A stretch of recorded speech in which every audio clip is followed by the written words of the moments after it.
그런데 이와 반대로 살아가는 부류도 있다. 주님이 말씀하시며 소수에 남아있는 몇몇 사람들은 그 지도자들이 이걸 수용하지 않아서 자기 공동체 이걸 얘기를 안 하는 거예요. 절대 안 따르는 거죠. 그게 바로 이제 두아디라 교회에 남아있는 24절 말씀입니다.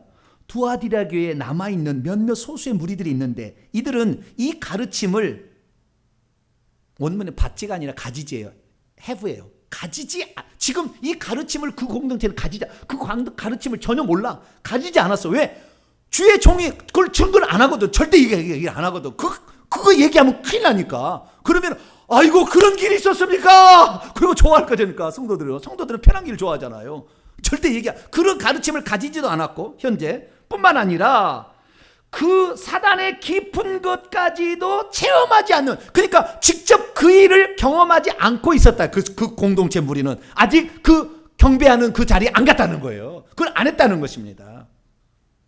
그런 자들이 이 교회에 있었다라고 주님 말씀하시면서 이 교회는 두 가지 칭찬을 하는데 이 세상에서 받을 축복을 말씀해 주시고 또한 주님이 재림하실 때 받을 축복에 관해서 말씀을 하고 있어요.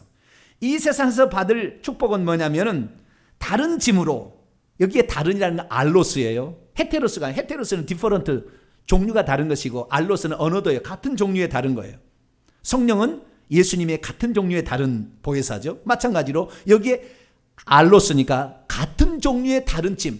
그러니까 내가 하나님만을 섬김으로 경제적인 엄청난 손실을 입고 있는 이런 종류의 다른 짐은 절대 그에게 임하지 않겠다 하심으로 경제적으로 많은 손실을 보고 있지만 다른 것이 그에게 해를 입히지 않도록 그를 지키시고 보호해 주시겠다라고 약속을 하고 있다는 거예요. 굶어 죽지 않을 거예요. 굶어 죽을 것 같죠? 당장 그렇게 안 하면은. 그러나 주님께서는 다른 짐을 거기에 부과하지 않겠다고 분명하게 약속하심으로 다르게도 얼마든지 그가 살 수 있는 방법을 마련해 주시겠다고 약속하셨습니다. 뿐만 아니라 또 현재 그렇게 말씀을 증거하고 있는 소그룹의 지도자들에게 하신 약속이 27절에 나와 있어요. 그가 지금 철지팡이를 가지고 그들을 그러니까 만국을 다스리고 있으니 마치 질그릇 깨뜨리는 것 같이 하리라. 나도 아버지께 받은 것이 그러하리라. 여기에 다스린다는 말은 레인 지배한다는 게 아니고 목양한다는 거예요. 포이마이노, 양떼를 친다는 말입니다. 양떼를 친다는 말인데 쇠지팡이로 친다는 것은 이것은 두 가지 의미가 있는 거예요.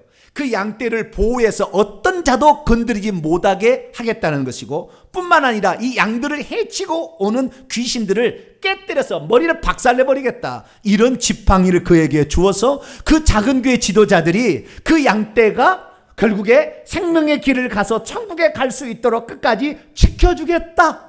지금 지켜주고 있다라는 거예요. 지금 현재입니다. 지금 지켜주고 있느니라 라고 말씀하고 할렐루야. 네, 작은 교회 지도자들 진리의 말씀을 증거할 때 하나님께서 그를 지켜줄 거니까 너무 염려할 필요 없어요. 하나님께서 쇠지팡이를 주어서 그렇게 할 수 있다고 약속하고 있기 때문이죠. 우리는 그래서 오늘 우리가 하나님의 말씀을 세상의 어떤 경제적인 이득을 위해서 적당히 타협해서 우상숭배를 우상숭배 아닌 것처럼 문화행위, 친교행위라고 속여서 미혹과 꾀어, 그 여자가 꾀어 돌아다닌다는 거예요. 두루 돌아다니면서 미혹해서 결국에 그것을 했는데 두루 돌아다니면서 개인적인 지도도 한 것 같아요. 이 소수의 그 소그룹의 지도자들에게. 그래서 꾀어서 이 사람에게 그렇게 계속해서 얘기를 들으면 나중에 괜찮은 거예요. 오늘날의 대한민국 상황을 보십시다. 오늘 대한민국 상황에서 이 모든 가족 구성원이 다 예수 믿는 사람은 많지 않습니다. 믿는 사람도 있고 믿지 않는 사람도 있어요. 대한민국 지금 현재 상황을 말하는 거예요. 믿는 사람도 있고 믿지 않는 사람, 다 믿는 사람은 그렇게 많지 않아요. 믿는 집안은 많지 않습니다. 그런 집안에서는 예배를 드려도 상관은 없습니다. 그러다 그 집안에 제사를 드리는, 아직 믿지 않아서 제사를 드려야 되는, 추석에 차례상을 차려야 된다는 사람과 예수 믿어서 그 차례상을 차리는 자체가 이것이 우상숭배인데 어떻게 얘기하냐 주혜정은 우리가 예수 믿는 사람이 분열을 하고 갈등하면 되겠습니까? 화합을 해야 되니까 그 우상에게 바치는 음식을 만드는 건 죄가 되지 않습니다. 십자가를 긋고 그냥 우상의 제물을 먹지만 않으면 상관없습니다 라고 가르치는 주혜정도 있어요. 그러나 우상의 제물을 만든 그 사실 자체가 누구를 섬기기 위해서 만든 거예요? 그래서 현실적으로 우리의 삶에 있어서는 그것을 만들지 않도록 한다면은 니는 부모도 몰라보는, 죽은 조상도 몰라보는 이녀나 저녀나 해버린다는 거예요. 그런 상황에서 이것을 단호히 거부한다는 건 쉽지 않아요. 그런데도 이 작은 몇몇 소수의 지도자들은 안 된다 이걸 얘기했다는 거예요.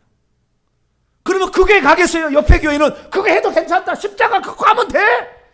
아니 절해도 상관없어. 왜? 네 마음은 하나님만 믿잖아. 근데 우상에 절한다고 그게 되겠어? 그러나 성경은 악은 그 모양이라도 버리라 그랬다고 말해요.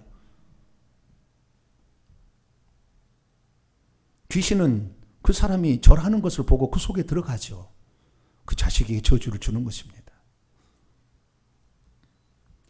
그래서 주님께서는 너가 가지고 있는 믿음, 이거 우상 숭배다라는 것을 25절을 보니까 내가 너에게 있는 그 믿음을 내가 올 때까지 굳게, 내가 재림할 때까지 그 믿음을 버리지 말고 굳게 붙들어야 한다. 이렇게 지금 말씀하고 있습니다. 그런 자들에게는 내가 지금 다른 짐으로 그 어려운 상황에 이런 고민들이 하지 않도록 내가 너를 지키고 보호할 것이며, 주의 종들에게는 그 성도들을 악한 영이 해하지 못하도록 내가 철지팡이를 주어서 너로 하여금 보호케 할 것이다. 할렐루야. 약속하고 있어요. 뿐만 아니라 장차 되어질 미래 상황에서 두 가지 축복을 약속하고 있으니 26절에 보면은 현재 이기고 있는 자와 끝까지 내 일들을 계속해서 이렇게 지키는 그에게 내가 장차 만국을 다스리는 권세를 주겠다. 이것은 예수 그리스도의 재림하실 때 요한계시록 19장도 똑같이 나와요. 철장을 가지고 그걸 다스린다는 말이 재림하시는 예수의 모습 똑같이 나오는데, 그때 용과 짐승과 거짓 선자 악의 무리들을 아마겟돈 전쟁에서 심판하게 될 때 그때 철지팡이를 들고 예수님의 뒤에서 같이 동참하는 자로서 그를 삼아주겠다라는 약속을 하신 것이고, 뿐만 아니라 28절에 보면 내가 그에게 새벽별을 주리라. 새벽별은 요한계시록에 나는 새벽별이다, 다윗의 자손이여 뿌리다 말씀하지, 예수 그리스도를 준다는 말씀도 되지만 예수님의 새벽별이라는 것은 모닝스타예요. 모닝스타가 아니면 사탄 마귀를 지칭하는 표현으로 에스겔서 28장에 나와요. 하나님을 타락해서 가장 하나님께 영광 돌려야 될 그 존재가 타락해서 지금 하나님을 대적하는 존재가 됐는데 너로 하여금 가장 영광스러운 존재로 너를 만들어 주겠다는 거예요. 사단은 그 일을 못했으나 네가 믿음의 지조를 지키고 우상 숭배하지 아니하고 나만을 신앙하게 될 때 나는 너에게 그 어두운 칠흑 같은 어둠을 밝히는 새벽의 별처럼 너를 빛나게 해주겠다. 하나님이 그렇게 약속하고 있습니다. 고로 회개란 어떤 지도자를 따라가느냐에 따라 징계와 상, 천국과 지옥이 결정된다는 것을 알고 지도자를 잘 선택할 뿐더러 자신의 잘못된 견해들을 고치고 성경의 예수 그리스도의 가르침에 순종하는 것입니다. 마지막 때를 살아가고 있는 성도 여러분, 우리는 적당히 타협하고 갈 수 있는 여러 가지 방법들을 고안해낸 이세벨의 가르침에 쉽게 동화되어 갈 수 있습니다. 그러나 그것을 거부하고 간다는 것은 경제적인 손실을 입을 수도 있다고. 나중에 요한계시록 13장부터 가게 되면 그것이 나중에 짐승들이 경제를 가지고 지배해서 그 표를 줘서 표를 안 받으면 다 매매를 못하게 한다고 나와 있고, 결국에 이 이세벨은 바벨론이라는 집단으로 확대가 돼서 그 바벨론이 세상과 타협해가지고 결국에 있는데, 요한계시록 18장에 들어가게 보면은 내 종들아 그녀에게서 나오라, 바벨론에서 나와라 이렇게 얘기하고, 나중에 바벨론이라는 거대 집단으로 흘러갈 것임을 이 이세벨이라는 작은 것을 통하여 알려주고 있어요. 우리는 지금 세상의 조류에 휩쓸려 가게 될 거예요. 그러나 우리가 지금 어떤 믿음을 갖냐에 따라서 우리는 현재의 징계를 받느냐, 아니 하나님 내 자식을 죽여버리려고 하는 상태에 우리가 도달하느냐는 우리의 결정에 달려 있는 것이죠. 우리가 비록 세상에 환영받지는 못한다 할지라도 아닌 것은 아닌 것이죠. 그래서 그 가르침, 이세벨의 가르침을 받았던 소수의 지도자들이었지만 그 지도자들은 자기가 속한 공동체 가서는 절대 그 얘기를 하지 않은 거예요. 여러분은 믿음을 지켜야 합니다. 아폴로 신에게 전하는 것은 우상 숭배입니다. 그 재물을 먹는 것은 똑같이 주님께를 경록케 하고 재앙을 유혹케 하는 그런 것입니다 라고 정확히 증거를 했다는 것이죠. 저는 그래서 오늘 우리들이 성도들이 어떠한 지도자의 가르침을 따라가느냐에 따라서 그 영혼의 미래가 결정되고 그의 삶의 진짜 축복이 결정된다라는 것을 말씀드리고 싶습니다. 우리 현재의 교회 상황은 그렇게 넉넉하지는 않습니다. 오늘도 중한 질병, 암병에 걸려서도 유튜브에 나와서 설교하는 사람이 또 있어요. 하나님이 징계를 줘서 그가 얼마나 지금까지 잘못된 삶을 살았으니까 빨리 고치고 회개해야 되는데 회개하지 아니하고 나는 질병에 걸려도 말씀을 전합니다. 이런 식으로 얘기를 한다고요. 회개를 찾아볼 수가 없어요. 수많은 사람을 그렇게 많이 고치고 세상에 돌아가면서 복음을 주고 수많은 사람을 전도했다 하지만 정작 자신은 질병에 걸려 죽어가고 있는데 그걸 몰라. 자기가 잘못됐다는 것을 십자가 그 금식 만들면 괜찮다고 얘기했던 것을 철회해야 되는데 철회 안 해. 왜? 그동안에 자기가 말한 것을 뒤집기가 너무 어렵거든. 그러나 여러분, 지도자들은 예수 그리스도 앞에 선다는 걸 알아야죠.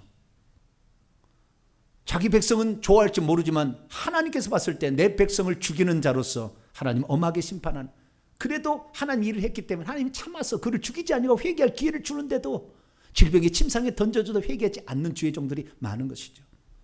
만약 내가 속한 교회가 그런 주의 종이 있다면 어떻게 해야 되겠습니까? 그 교회의 상황을 빠져나올 수 없잖아요. 그리고 완벽한 지도자는 없잖아요. 그러면 우리에게 말씀을 증가하는 종은 예수 그리스도의 그 바른 가르침을 전할 수 있는 주의 종이 되게 해달라고 간절히 기도해야 될 줄로 믿습니다. 방언 통역을 해보면요, 권사들이 울면서 막 기도하고 있어요. 자기 주의 종을 위해서. 왜? 바른 길을 가지 않고 있거든. 그래서 그렇게 방언 통역해보면 그렇게 눈물로 기도하는 거예요. 훌륭한 종입니다. 훌륭한 종입니다. 우리가 바꿀 수 없다면, 내가 어떻게 교회로 옮길 수 없다고 한다면 그 종이 바르게 갈 수 있도록 지도를 해야 되겠죠. 주의 종들은 자기가 전한 말 때문에 성도들이 지옥 가고 천국 갈 수 있다는 사실을 알고 얼마나 가슴 졸이며 준비 철저히 해서 생명의 말씀만을 전하기 위해서, 내가 한 사람을 지옥 보내면 내가 지옥 떨어진다는 그런 각오로 전하게 될 때 강단은 진리의 말씀이 가득할 것이고 죽을 때 전부 천국에 들어가는 성도만 배출 되는 복된 교회가 될 줄로 믿습니다. 거룩하신 하나님 감사합니다. 오늘 두아디라들의 작은 공동체의 교회가 있었음을 알게 해주시고 이세벨의 그 거짓된 잘못된 가르침이 주어졌지만 그걸 따라가지 아니하고 끝까지 신앙의 지조를 지키며 살아가기를 전파했던 주의 종들과 또 그 길을 가고 있는 성도들이 있었음을 보게 됩니다. 우리들도 그러한 길을 가게 도와 주옵소서. 우리 주 예수 그리스도의 이름으로 기도하옵나이다.